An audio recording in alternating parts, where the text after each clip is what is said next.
Halo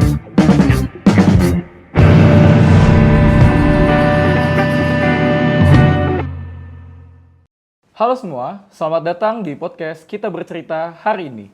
Perkenalkan, saya Ael Damanik yang akan membawakan podcast ini dan ada dua narasumber kita yaitu Pak Toto Sugiarto sebagai dosen pengampu mata kuliah Komunikasi Politik dan Bang Ken Ahmad Sukendar yang biasa dipanggil dengan Ahmad Sukendar.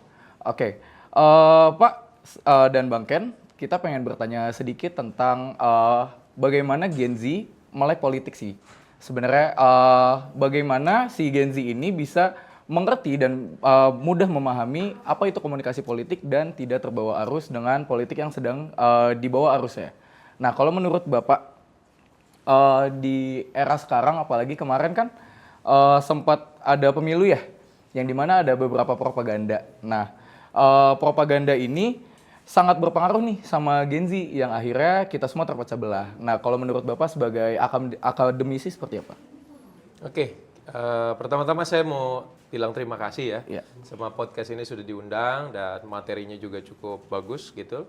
Apalagi nih bisa disebarluaskan kepada publik. Ya. Dan tentu segmentasinya juga ini pasti adalah segmentasi untuk dikejar ke generasi Z dan Ya. juga generasi Y, milenial. Nah, terkait dengan politik, kalau kita mau lihat politik kan ada beberapa spektrum politik ya, kira-kira gitu ya.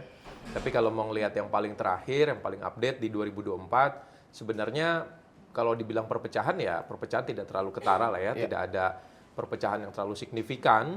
Kenapa? Karena kalau ngelihat konsentrasi dalam konteks Pilpres, itu tidak ada dua kutub yang begitu besar yang berseberangan kira-kira gitu ya. Karena calonnya ada 3. Ya. Nah, hubungannya dengan Gen Z adalah karena Gen Z secara data adalah para pemilih yang terbesar di Indonesia dengan jumlah terbesar komposisinya. Terus bagaimana kontekstual terkait dengan Gen Z terhadap dunia politik? Saya rasa mereka masuk dalam ranah tadi. Mungkin ada hal dalam konteks propagandanya ada. Terus dalam konteks juga persuasinya ada gitu. Kenapa? Karena hari ini politik sudah masuk ke ruang-ruang yang lebih spesifik yang dimiliki oleh mayoritas anak-anak Gen Z. Apa itu? Salah satu kanalnya adalah kanal melalui disebut TikTok ya. TikTok itu menjadi salah satu kanal di mana itu akan masuk tuh ruang-ruang politik ya, pembicaraan politik, diskusi politik, kampanye politik, sosialisasi politik itu campur semua masuk dalam packaging ya, paket yang menarik yang dibungkus oleh anak-anak Gen Z gitu ya, Gen Z gitu. Nah, di sini ya menarik bagi saya bahwa di 2024 Gen Z sudah mulai terlibat dalam konteks pembangunan politik, dalam konteks perkembangan politik dan juga demokratisasi di Indonesia. Dan saya rasa mereka sudah mendapatkan feel yang cukup ya, karena sudah mengikuti Pilpres, dilanjutkan lagi dengan adanya Pileg ya, dilanjutkan lagi dengan adanya di tahun yang sama di akhir tahun itu ada Pilkada serentak gitu ya. Jadi mereka udah terbiasa tuh dengan mekanisme demokratisasi, memilih, sosialisasi dari para calon, udah terbiasa banget dan dialektikanya sangat beragam dan juga bisa juga mempengaruhi bagaimana studi komunikasi politik di Indonesia. Kira-kira gitu, Gabriel. Aku ingin bertanya dari sudut pandang praktisi sih, Bang. Ketika Abang di lapangan melihat situasi seperti itu, sudut pandang Abang bagaimana? Kalau sudut pandang dari saya, nah tapi sebelumnya saya juga mengucapkan terima kasih udah diundang sebagai narasumber di sini. Jadi menurut saya di lapangan itu memang pemuda-pemuda ini memang cukup banyak aktif. Tetapi benar apa kata Pak Toto, kalau dari segi pengkelompokan tidak terlalu banyak gitu.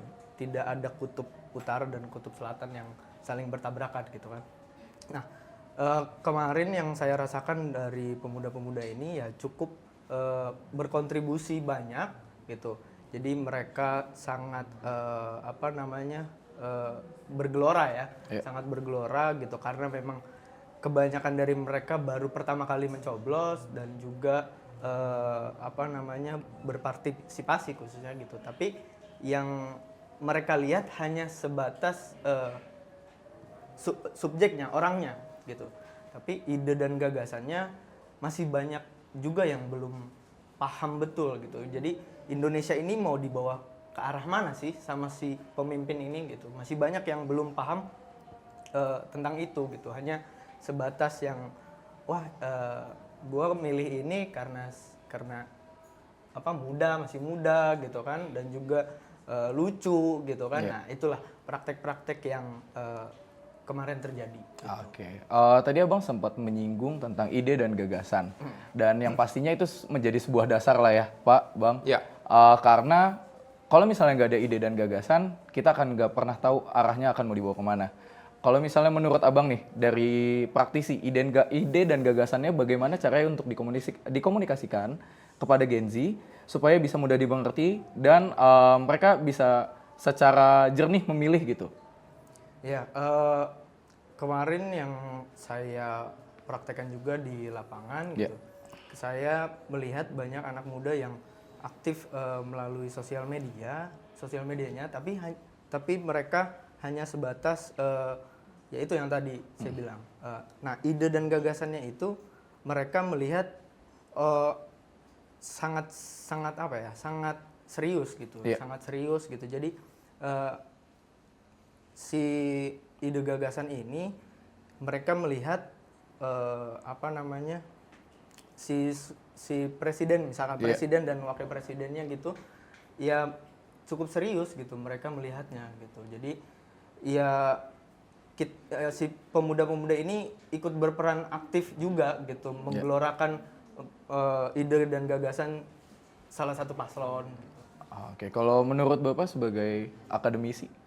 Ya, kalau kita ngelihat kan sebenarnya ruang ide dan gagasan kali ini itu terpengaruh karena terjadinya evolusi komunikasi ya, yang sudah kita sering sampaikan dalam ruang-ruang diskusi di kampus. Evolusi komunikasi itu sudah terjadi, yang tadinya bentuk komunikasinya itu top down, kira-kira gitu ya, berubah karena ada perkembangan teknologi menjadi komunikasi partisipatif. Nah, komunikasi partisipatif ini membuat ruang-ruang diskusi itu sangat terbuka. Karena apa? Adanya perkembangan teknologi yang tadinya dalam komunikasi yang sebelumnya itu hanya melalui kanalnya televisi, radio, surat kabar, dan baru-baru akhirnya ada internet ya. Empat itu tuh salurannya. Akhirnya di dalam evolusi komunikasi 4 saluran itu akhirnya menjadi satu klaster aja ya. Klaster yang kita sebut dengan namanya media mainstream.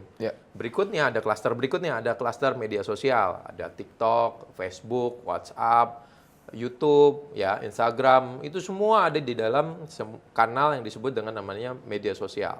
Berikutnya ada lagi, kanal berikutnya adalah KOL, Key Opinion Leaders, dan berikutnya ada namanya itu disebut dengan namanya community, komunitas. Nah, ruang-ruang itulah yang akhirnya membuat bagaimana diskusi, ide, ya, visi, pemikiran itu berkembang.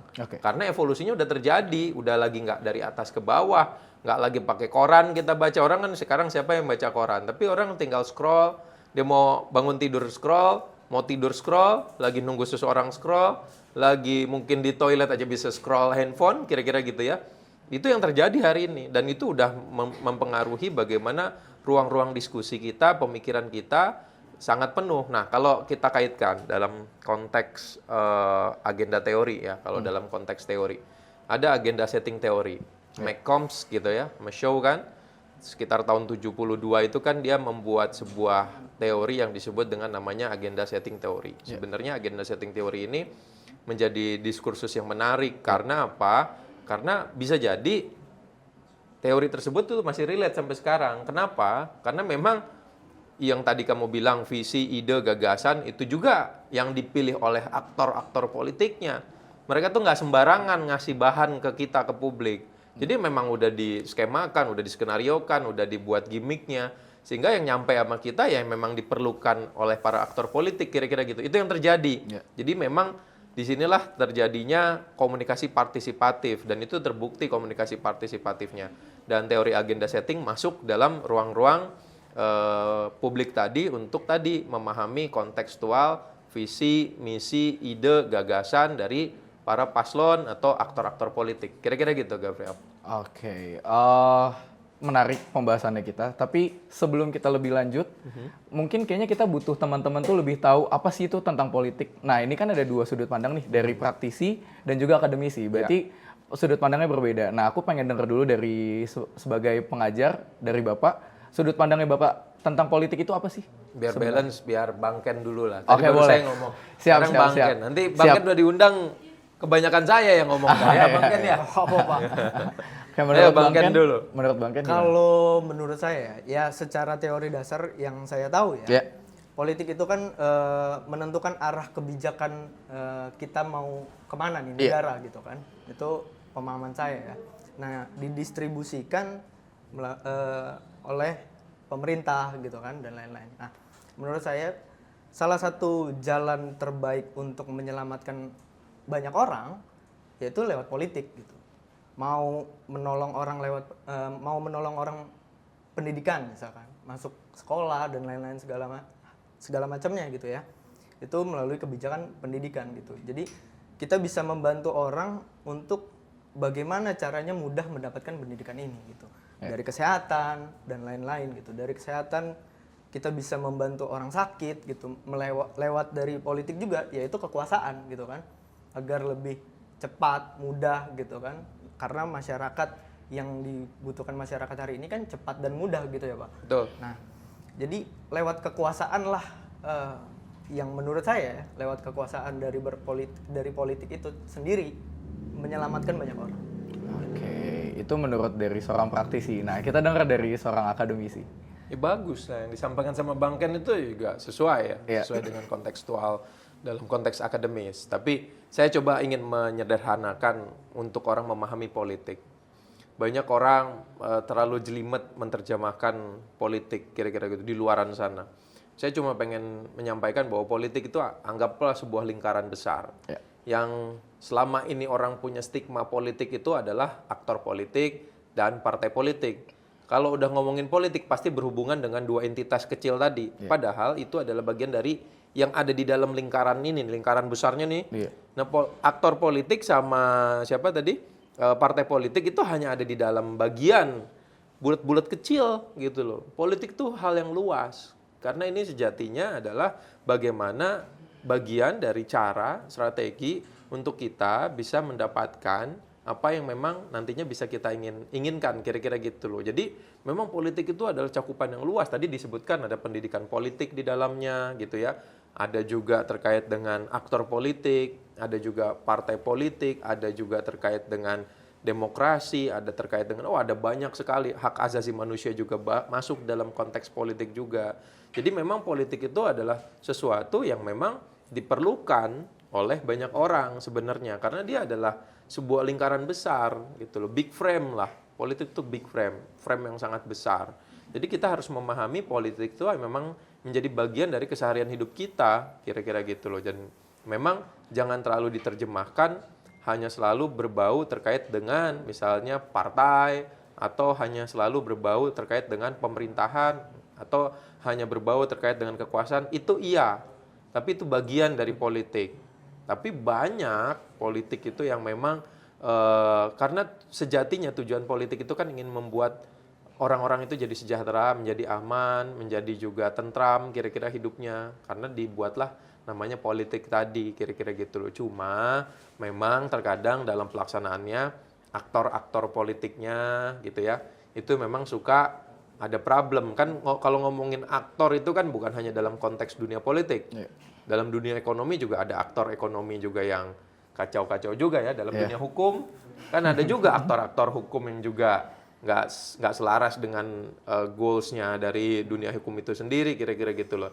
Dalam dunia sosial ada juga aktor-aktor sosial juga yang nggak pantas gitu untuk ditiru. Jadi ini terkait dengan manusianya, terkait dengan orangnya. Tapi kalau politiknya sendiri itu kan adalah bagian dari sebuah bidang keilmuan, kajian yang memang memfokuskan bagaimana sebenarnya tujuannya bisa membuat masyarakat itu sejahtera gitu loh. Kira-kira gitu loh, Gabriel. Itu cukup dalam penjelasannya dan sebenarnya aku pengen nanya sedikit tentang soal kerumitannya politik. Nah, dua sudut yang berbeda pasti akan menjelaskan juga hal yang berbeda gitu. Aku pengen tanya dulu dari Bang Ken, seberapa rumit sih politik dan apakah itu sebuah hal yang membosankan atau itu adalah sebuah permainan yang cukup menyenangkan buat Abang? Kalau menurut pribadi saya, kalau politik itu sebuah strategi ya, strategi permainan dan lain-lain. Kalau di dalam politiknya itu sendiri ya. Jadi saya sendiri merasakan gitu bahwa politik itu tidak menjijikan. Gitu. Politik itu tidak semua kotor dan menjijikan gitu. Yeah. Ada juga yang baiknya gitu kan ya. Seperti yang saya tadi bilang, kita bisa membantu banyak orang dalam berpolitik gitu. Yeah. Nah, yang tadi itu banyak membantu orang karena menurut saya strategi bagaimana tidak hanya bagaimana cara menang, tidak harus senggol menyenggol dan lain-lain itu menurut saya itu yang menurut saya ya itu menjijikan gitu, banyak cara-cara kotor yang diperlakukan. Tapi yang baiknya apa? Yaitu membantu banyak orang, membantu masyarakat gitu. Jadi menurut saya itu sebuah strategi yang mengasihkan gitu. Khususnya kita yang muda karena mungkin masih bergelora, masih panas lah ibaratnya ya. Nah, itu tuh bukan permainan ya. Kegiatan-kegiatan yang sangat menyenangkan menurut saya pribadi ya. Oke. Kalau menurut Bapak? Ya, sebelum saya menjawab, saya mau coba bertanya sama Bang Ken. Tadi ada beberapa kalimat tuh Bang Ken menyebutkan salah satu nama partai di Indonesia. Bukan kader partai itu kan? Oh bukan ya? Bukan kaget bukannya. Tadi berapa kali tuh menyebutkan tuh ada disebutkan itu terus. Wah jangan-jangan ini pesan khusus nggak ya? Enggak ya? Itu hanya contoh-contoh. Contohnya contoh-contoh. ya. Setelah ini nanti Bang Ken mikir ganti kata gitu ya tadi. Itu apa ya? Karena itu menjadi salah satu nama partai di Indonesia hari ini kan? Iya. Gitu loh. Jadi sekarang balik lagi saya ingin menjawab terkait dengan bagaimana sih sebenarnya politik itu sendiri ya. Politik bagi konteksnya apakah itu membuat complicated gitu ya, kerumitan atau tidak. Sebenarnya itu tergantung kembali lagi pada aktor-aktor politiknya. Ya, kita fokus sama aktor politiknya, satu aktor politiknya. Yang buat misalnya dalam hubungan antara seorang pasangan ya, sepasang kekasih lah kira-kira gitu. Yang membuat complicated kan salah satunya adalah karena kerumitan antar individunya. Yang satu ego, yang satu cemburuan, yang satu sama dalam dunia politik pun demikian, kira-kira gitu loh. Jadi yang buat complicated dunia politik itu adalah aktor politiknya, itu yang satu. Yang kedua adalah sistem politiknya. Nah itu yang membuat kerumitan. Kayak tadi misalnya ketika memilih calon ya kepala daerah, dibuat poin A, B, C, D segala macam, udah dibuat nih, tiba-tiba sistemnya dirubah. Ini jadi E, F, G. Nah, kan jadi nggak jelas nih mau sistem yang mana nih yang dipakai. Kira-kira gitu kan. Mau sistem yang A, B, C, D atau E, F, G gitu loh. Yang benar-benar yang bisa dipakai yang memang untuk kesejahteraan. Kan jadi sistemnya bisa disesuaikan dengan keinginan tadi. Balik lagi ke nomor satu. Keinginan aktor-aktor politiknya. Jadi dua yang membuat keruwetan dalam dunia politik itu yang pertama aktor politik dan sistem politiknya. Sejatinya kalau teori-teori politik ya terusnya kajian-kajian politik rasa-rasanya nggak ada tuh yang buat politik itu jadi ruwet, jadi nggak baik kira-kira gitu. Malah membuat dunia praktisi itu jadi mudah karena based on teori kira-kira gitu, based on data kira-kira gitu loh. Tapi dalam perjalanannya ada aja aktor-aktor politik yang tidak menggunakan tadi pemahaman-pemahaman dalam kajian-kajian akademik, tidak menggunakan data gitu ya sebagai bahan untuk dia buat kebijakan, sehingga apa? Aktornya jadi nyeleneh, sistemnya jadi semeraut, dan itu jadi problematik dari pertanyaan Gabriel tadi. Ada nggak ya? Pasti ada aja.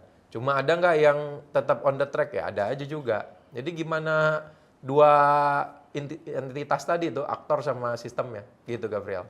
Oke. Kita akan bergeser sedikit topik ya, tentang politik di kehidupan sehari-hari. Apalagi kan kayak tadi Bapak sudah menyinggung di era digital kan akhirnya jadi partisipatif lah. Aku pengen denger dulu dari Bang Ken, sudut pandangnya Abang tentang kehidupan politik di dalam kehidupan sehari-hari itu seperti apa. Dan rata-rata orang melakukan hal itu tapi dia tidak menyadari kegiatannya itu apa. Kalau menurut Abang? Ya, kalau menurut saya di kegiatan sehari-hari itu berpolitik itu sebuah deal-dealan itu juga sebenarnya berpolitik gitu. Benar Betul, ya, Pak? betul, ya. betul. Deal-dealan gitu. Jadi kita sepakat bahwa maksudnya ada dua individu yang bersepakatan itu sebuah politik gitu.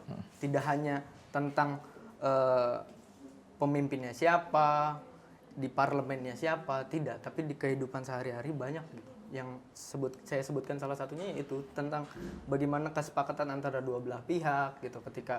Ketika bagaimana cara saya, misalkan saya mau membeli sesuatu, tapi bagaimana gitu, caranya bagaimana ya, saya mau mendapatkan ini gitu. Misalnya dengan cara A, B, C gitu. Nah itu sebuah politik juga menurut saya gitu. Itu sebuah bagian dari strategi gitu kan. Nah itu yang saya sering maksudnya di kehidupan sehari-hari ya itu menurut saya gitu. Oke, kalau menurut Bapak?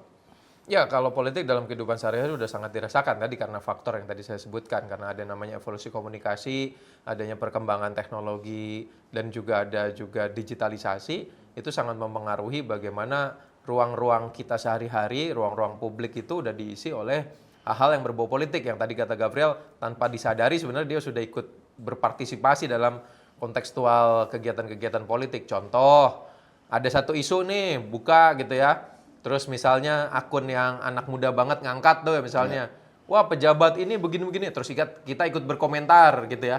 Itu udah berpolitik teman-teman, ya kan menyuarakan pendapatnya, ide gagasannya kan. Di kolom komentar itu bagian dari kita menyampaikan ide gagasan. Mungkin kalau dari zaman Yunani kuno dulu, mereka harus ketemu dulu di satu forum gitu, satu tempat mereka mengeluarkan ide gagasan mereka. Kalau sekarang kan nggak perlu kumpul di satu tempat. Dari tempatnya masing-masing aja udah bisa menyuarakan ide gagasannya lewat satu gawai yang mereka punya, kira-kira gitu loh kan. Dan itu memang itu sudah terjadi, sudah mutlak terjadi. Ya kita ambil contoh lah, nggak usah di Indonesia. Ambil contoh di Filipina, Bongbong Marcos ya. Bongbong Marcos itu turunannya kira-kira gitu. Kalau diomongin turunannya, Bongbong Marcos kan turunan dari ayah yang notabene dianggap ya, kalau di media nih bukan saya. Media itu menganggap ayahnya Bongbong Marcos itu diktator di Filipina. Lah, dalam beberapa tahun kemudian, udah beberapa waktu berlalu, Bongbong Marcos naik lagi. Jadi presiden terpilih dengan usia yang sudah cukup tua juga, kira-kira gitu. Itu karena apa? Karena publiknya udah lupa dengan apa yang terjadi di masa lalu. Kenapa? Karena ada namanya bias di dalam konteks media sosial gitu ya. Nah, bias di media sosial ini mempengaruhi juga bagaimana konstelasi dunia politik gitu loh. Jadi ya kita nggak sadar sebenarnya kita ikut-ikutan tuh karena mungkin goyangannya asik tadi gitu ya, gimmick-gimmick yang dikeluarkannya juga seru, musiknya nyampe banget di telinga kita. Ya kita udah berpolitik gitu dalam konteks yang luas kira-kira gitu, dalam pemahaman yang luas. Ya itu tadi balik lagi karena efek digitalisasi, efek evolusi komunikasi, udah nggak lagi top down, tapi kita semua bisa bersuara. Kita ada apa-apa bisa ngomel, kita apa-apa bisa ngadu, viral bisa cepat.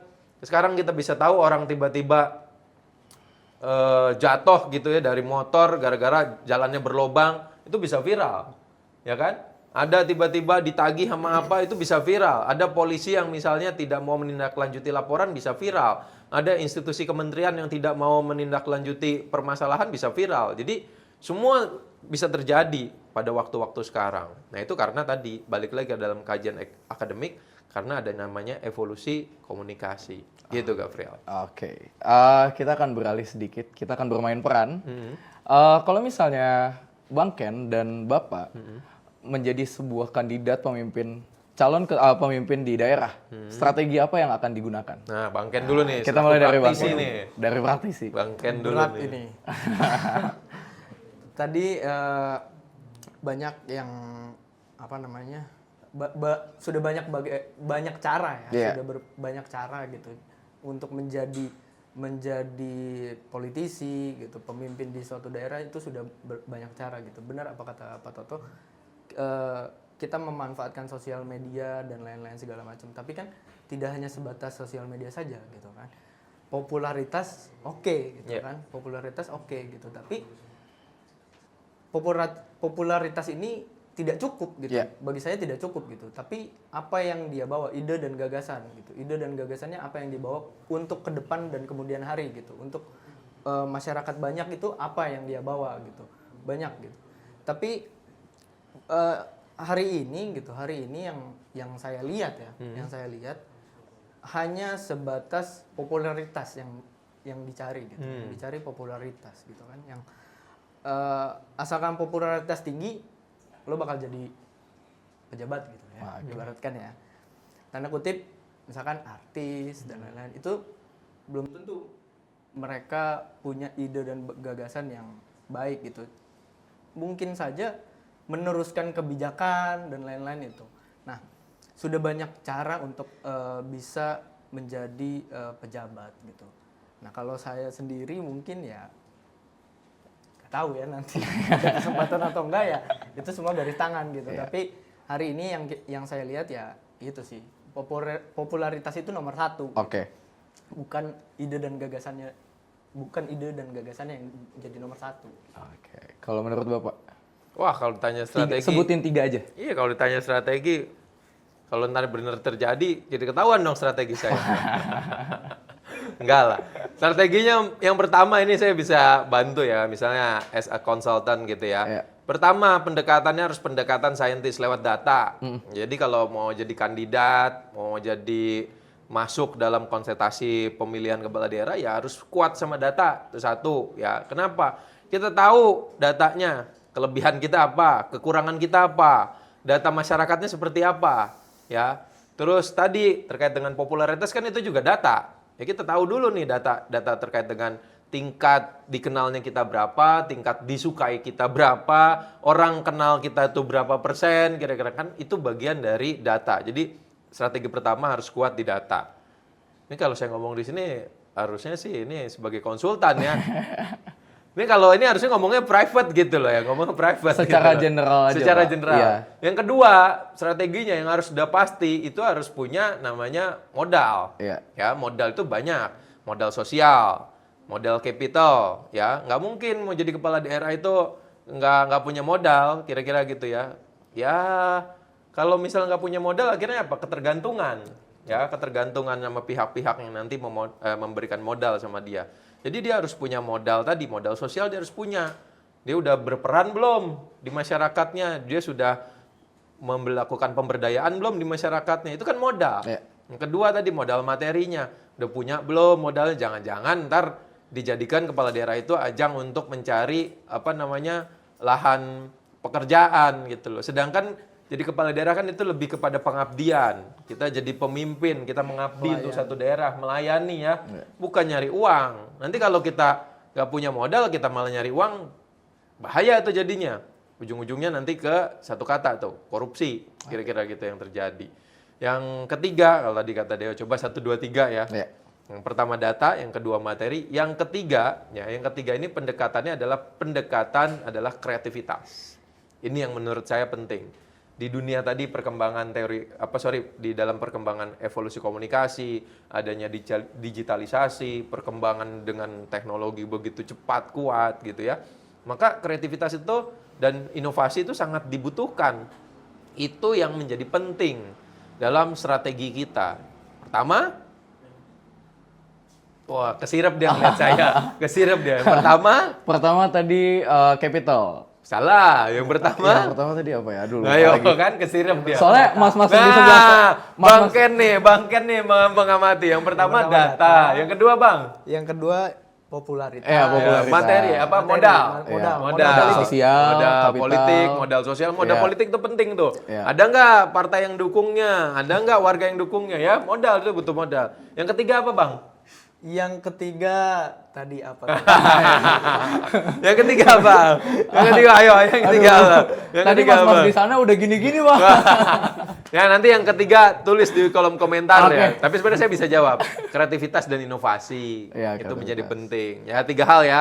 Tadi Data, modal. Modal tuh Ya, banyak modal. ya, ngomongin modal ya. Dan yang terakhir kreativitas dan inovasi. Itu. Oke, terima kasih buat Bapak dan Bang Ken sudah Siap. menjawab banyak pertanyaan dari Siap. Gen Z. Siap. buat teman-teman, kalau misalnya masih ada yang mau ditanyain lagi di topik kita selanjutnya, langsung aja di kolom komentar, gas. Oke, terima kasih Pak. Siap. Terima kasih Bang. Terima kasih. Oke. Kita tutup podcast Kita Bercerita hari ini. Bye-bye.